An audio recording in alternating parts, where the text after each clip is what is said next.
Баршаңызға сәлем. Бүгін сіздермен творожный шариктердің оңай рецептімен бөліскім келеді. Ол үшін видеоны соңына дейін қарап, менімен бірге дайындаңыздар. Ең алдымен үлкенде ыдысқа құрғақ творогты салып, оның үстіне қант және манная крупаны қосып, үшеуін араластырамыз.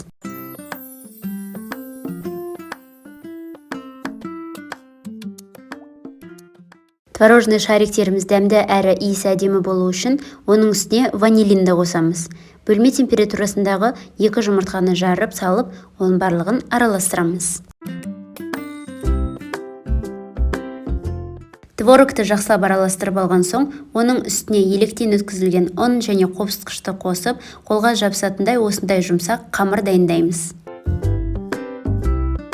Қамырымызды дайындап алған соң, енді творожный шариктер жасаймыз. Ол үшін бізге кішкене ұн және сұйық май қажет. Сұйық майды алдымен осылай қолымызға жағып аламыз. Өйткені қамырымыз қолға жабысқақ болып келеді. Сондықтан да осылай қолымызбен дөңгелектеп, оны ұнға аунатып аламыз.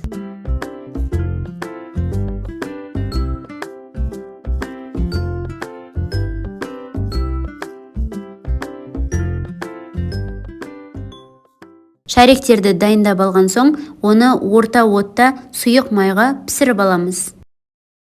Шариктерді осылай тоқтаусыз араластырып, аунатып тұру қажет. Мінекей осылай пісіріп аламыз. Түсі қызғылт сары болу керек. Қатты қуырып жібермеңіздер. Осымен творожный шариктеріміз дайын болды. Дәл осы күйінде дастарханға ұсынсаңыздар болады. Немесе үстін әрлеуге мен секілді ақ шоколадты ерітіп, үстінен сахарная пудра сепсеңіздер де болады. Дәмі ерекше әрі жұмсақ болып жасалатын шариктердің дәмін көргілеріңіз келсе, осы рецептпен дайындап, ауыз тиіңіздер. Видео ұнаса, лайк басып, каналға жазылуды ұмытпаңыздар. Барлықтарыңызға ас болсын.